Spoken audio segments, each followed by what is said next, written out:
Congratulations to Lee Pitts Live, recipient of the NAACP Image Award. Well, distinguished guest here. He's a pillar in the Southwest Florida community, came here, made a name for himself, and has made all of us proud. We'll get a chance to talk to Marcus Goodson, the Executive Director for the City of Fort Myers Housing Authority. He will be our entire show today as we open up the new year, 2015, on Lee Pitts Live on Fox 4. We'll be right back. Marcus Goodson, Executive Director, City of Fort Myers Housing Authority. Now, if I'm not mistaken, you also manage the county's housing authority. Talk about that. Right, yeah, we manage Lee County Housing Authority as well. Now, gosh, it's going on 4 years. Since 2010, we entered into a management agreement to manage Lee County Housing Authority. Back before that agreement took place, Lee County had gone through several executive directors and had some issues over there they were trying to deal with, and things were running pretty smooth over at our agency. So HUD asked, and we agreed to manage that agency on an annual contract. How is that going? Oh, it's going great. They were just recently, they being Lee County Housing Authority, was just recently named a high performer. In HUD's world, they grade housing authorities on an annual basis. Obviously, you want to be a high performer, or you can be a moderate performer or a poor performer. Lee County Housing Authority was a poor performer, just like Fort Myers was before my arrival in 2002. Now, they're both high-performing agencies. That comes with some perks, and those perks are, when you're a high-performing agency, there are grants that are available on the national level that you can apply for. If you're not a high-performing agency, you have to wait until all high-performing agencies get a bite at the apple. If there's anything left, then you can apply. So you want to keep that status? You want to be a high-performing agency. Well, congratulations on high performance. Let's bump you in on high performance. All right. Appreciate that. Get the traditional bump. Absolutely. Now, the people who watch this show, I just want to share this with them. We get a lot of requests, and that's one of the hardest parts of Lee Pitts Live is managing all the people who try to get on the show. That's a good problem to have. Yes, it is. I want you people in television land to know that I personally spent the time to get Marcus to come in here and sit down with me. And the TV audience have never heard me say that. Well, I know you probably think, well, Lee, it's not that big of a deal. Marcus, man, it's hard to tie you down. Now, kind of give our television audience an idea of what your life has been like in terms of what you've been doing. Just in general, what your life has been like for say the last 5 years. Well, in terms of working, you know, we've had a strategic plan that we put together. We've been slowly implementing that plan. First, it started, you know, prior to the last 5 years, it started with Michigan Court development. And we were the last housing authority in the state of Florida to win a Hope 6 $20 million grant from HUD. And so we worked through that process. We demolished all of Michigan Link, as was locally known, was 350 family units plus 120 senior units. So that was 470 units that we demolished. We brought all of those back in terms of the plan, with the exception of the last phase of 66 units that will start in January. So for the last 5 years, we have just been extremely busy trying to replace the dilapidated public housing that we had in Fort Myers. Now, and you've done an outstanding job in that vein. Rick, let's start looking at some photos. As we look at these photos, we'll see a lot that it kind of like right now we start looking at the Renaissance Preserve, which I would say was your flagship project that really got the public's attention. And as we flash through these photos, you'll see a lot of government officials, community leaders who came out for that. What was it like that day? We see photos of you on the podium and so on. What was it like that day when you did the ribbon cutting? I was there for the dirt turnover, but then the actual opening of Renaissance Preserve. Well, it was a great sense of accomplishment because, as you recall, Lee, when we first started to spread this information out in the community, there was a lot of mistrust of the housing authority that went back prior to my arrival in 2002, and rightfully placed. A lot of things that happened that were negative along the years, and so the general public, one, didn't trust us. They didn't think that we were going to do what we said we would do. So we had to recreate those relationships, build the bridges that we needed in the community to get community support.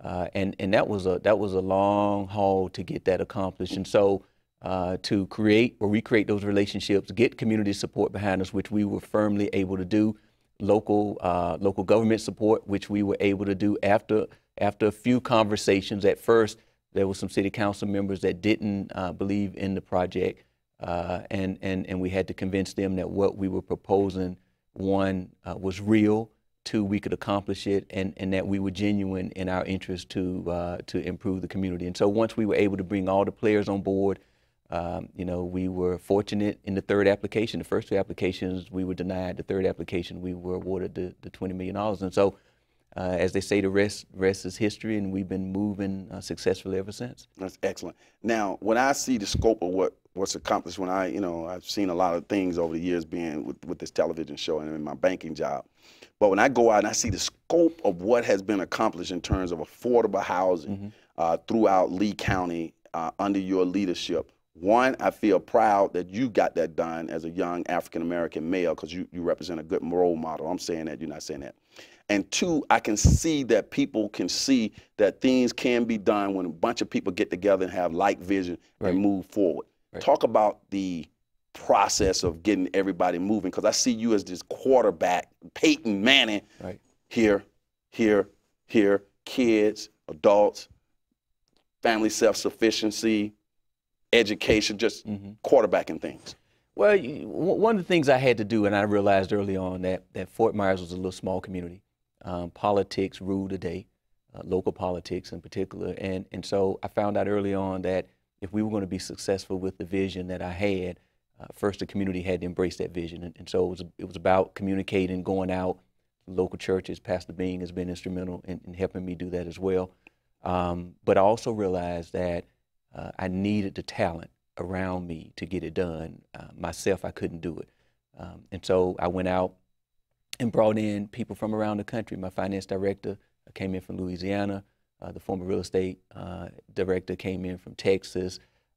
We have people from Louisiana, and then also my housing Section 8 director came over from Las Vegas. So not that I couldn't find people locally, but the talent I needed came from other places. And so once we assembled that team, the vision was in place, everybody had bought into the vision, then it sort of rippled out in a very positive way locally and statewide and also nationally. And then we were able to leverage the money from Washington and take the $20 million, or win the money from Washington, take the $20 million and leverage tax credits from the state Florida Housing Finance Corp. And so now we're well over $100 million in redevelopment efforts. That's excellent. Now, Rick, let's take a look at those photos again. As we're working through those photos, some key things I see in those photos are say, I see Mayor Humphrey, the old mayor for the city of Fort Myers. I see former city council members like Shoemaker and Ann Knight, and current city council members of the city of Fort Myers. Talk about Teal and Humphrey and some of your other board members and who were back then, how they played a role in this success. Well, starting with Mayor Humphrey. Mayor Humphrey bought into and supported the vision from day one. Also traveled with me to Washington to meet with HUD officials there to explain what we needed in Fort Myers and how bad things were. So he was extremely instrumental in this whole thing being successful. Commissioner Teal was the chairman, also of the Board of Commissioners, and he's been a father figure to me. He's been that resource for me when I needed to speak with someone very candidly, very honestly, very confidentially. He served that role for me. Commissioner Strayhorn has been there to connect the dots in the community and on the statewide level. And then all of the board members have played a role. Commissioner Barnwell, Arroyo, past Chairman D'Alessandro, Matty Young now presently, Doug Hogg, who's a resident. So they've all served a role on that board to get us where we are now. Now, Renaissance Preserve is that your only property that's for the elderly? And then I see right next to Renaissance Preserve, it looks like non-elderly. What's the definition of that property? Well, Renaissance, we have a combination. Renaissance, we have a senior, which was the old Flossie Riley, and we also have family units. Right, family units. Right, so we've got a mixture on that site. That's a 54-acre site, so we're able to pull it off there. Okay, we're going to take our first look at some B-roll. Rick, let's take a look at some B-roll. We'll talk about it. East Point. I got a chance maybe a month ago by the time this airs to come out to East Point, and we're looking at it now on screen. Tell us, what is East Point? Well, East Point Place took the place of the old Palmetto Court. Palmetto Court was a 100-unit public housing development. We demolished Palmetto Court, and we came back with East Point, which is a tax credit development. So we've been utilizing the tax credit program as much as we can. We've been extremely successful, and so we've been able to build back East Point Place Phase 1. Okay. Phase 2 is going in for application in 2015. And I know you have a Phase 4 and a Phase 5. You never stop, Marcus. Also on the screen, we're looking at Teal. He's going to cut a red ribbon. We see you standing there and some of your board members. Tell us what does that signify with Mr. Teal cutting that? Why is he there? Well, Commissioner Teal, who's a former chairperson, was he's been instrumental in that community for years. He lives over on Starnes, so the board decided to dedicate the community building at East Point Place in his name. Okay. So that's why he's cutting the ribbon there, and we've got a dedication going on. Now, as I see this elderly black man who's so big on education, happens to be a Kappa Teal, I'm plugging in, I see Bing and all those people there. He seemed so proud when he gave his presentation about children. I know that you actually have incorporated the Boys and Girls Club facility as a part of the whole, is it single family house? I mean, the family housing piece. Tell us why it's important that you include the children in your whole scope of planning. Well, as you know, Commissioner Teal is a former educator. So once an educator, always an educator. And we make it a focal point in all of the efforts, construction efforts, redevelopment efforts, to build back computer labs, to create an environment where kids can learn. I want them to have the same opportunities that my daughter has. So when they come home in the evenings after school, they can go to a computer lab, they can have access to the internet, they can have state-of-the-art computers. Kids in public housing are just as intelligent as kids who live down in South Fort Myers. They just lack the opportunity. So we're trying to level the playing field. So we not only build housing, we're building computer labs, and we're putting it in the hands of Tawaski Jackson, who is our client services director. He's making sure we got programs in place to educate these kids. And Tawaski is just stand up. Great guys, Tawaski, I'm plugging you. We got to go to a commercial break, but I want to get this in, Rick, before I go to the break. You mentioned how children in public housing are just as capable of other children and so on. What have you learned about people in general, misconceptions of people who live in public housing? And of course, you know I grew up in public housing. What have you learned in your many years of experience about the misconception? Well, you're a good example. You grew up in public housing. Look at you now. You just needed the opportunity. But I think the misperception of the general public when they drive by and they just have a window's view of public housing is that most people there are criminals. Most people there are uneducated. They're lazy. They don't want to work. And that is the absolute wrong perception and the wrong image that we want to portray. We know that they're very intelligent people in public housing. They just haven't had the opportunities that some of us have. I had great opportunities growing up, and we can talk about that at some point. But I could have very well come from public housing, but I had a great opportunity. My parents were able to provide more for us. All right, great role model. We're going to go to break. We'll be right back talking with the distinguished Marcus Goodson, Executive Director of the City of Fort Myers Housing Authority and Lee County Housing Authority. It's right here on Lee Pitch Live. Breaking news. We'll be right back. Some of you throughout Southwest Florida never knew that Marcus Goodson existed. You know, if you're in Charlotte County, Sarasota, maybe in Collier County, Lee Henry Glaze, we have people in the Fort Myers area who are making a difference, and maybe you guys can get him to come out there and develop your affordable housing. Marcus, do you need anything else on your plate, man, or are you done? You're retired now, man. No, I'm never done. No, I'm too young to retire. You know, you were over there when they named the building after me, right? Yeah, man, and congratulations on that, man. You know, that doesn't happen while you're alive, Lee, man. That is a great accomplishment. Yeah, I was shocked to see you show up. I felt so good about that. Happy to be there. This is a good opportunity for me to plug the Lee Pitch Student Union at Hodges University. Let's go to the whole idea of where we see the next project. Now, I think you had described to me that right adjacent to the Boys and Girls Club, there's another Hope 6.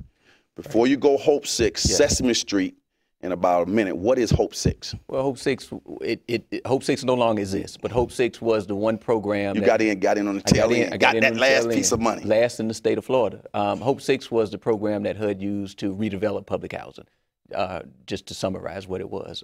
Housing opportunities for people everywhere was the acronym, and so Hope 6 no longer exists.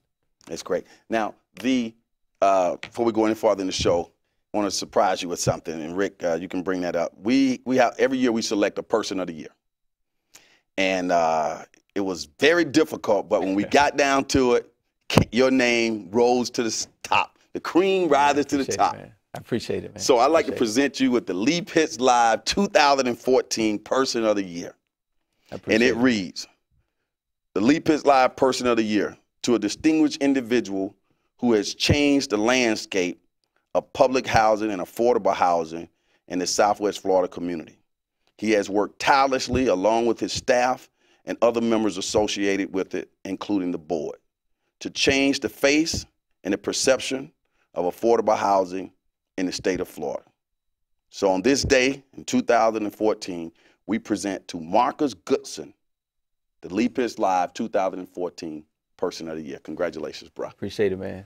Thank you so much. I appreciate it. I really do. Let you look into that camera and do your State of the Union. Well, I don't know about the seconds. State of the Union, but I tell you what, I'm honored, I'm humbled, and I accept this award on behalf of my Board of Commissioners who've been extremely supportive during my 12 years here, and my capable staff, who I think is the best staff in public housing in the country. So I accept it on those terms, and I'm tremendously honored to be considered and awarded by your great show. All right, man. Thank you so much. Okay, now let's get back to some grilling.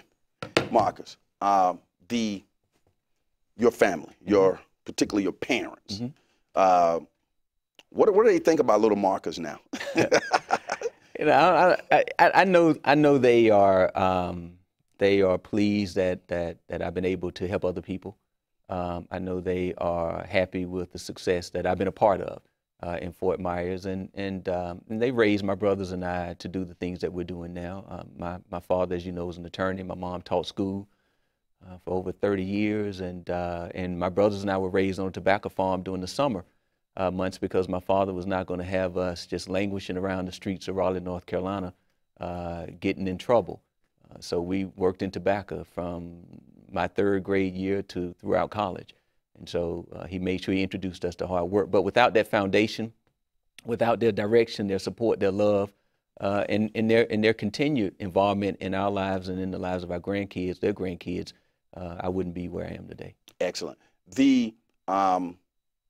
When you look at the landscape of, particularly as it relates to inner city, you see things happening around the country actually, and it looks like people who have, underserved, disadvantaged, feel like the world is coming down on them. Even they think that law enforcement is biased in the way they're going about making decisions. And you walk amongst people who fit that category. Just give us some kind of overall thought about what you're seeing now. Well, we're in some difficult days, economically speaking. People are struggling. Socially, I think people are on the wrong track in many cases, not trying to judge people, but just based on what I see. But it's tough out here. I mean, the unemployment rate is high, and people in the communities that we serve disproportionately are unemployed, not because they don't want to work, there just aren't opportunities for them. We talked about education earlier. The lack of education has negatively impacted people in lower income communities. So it's a difficult time, and it's an uphill battle.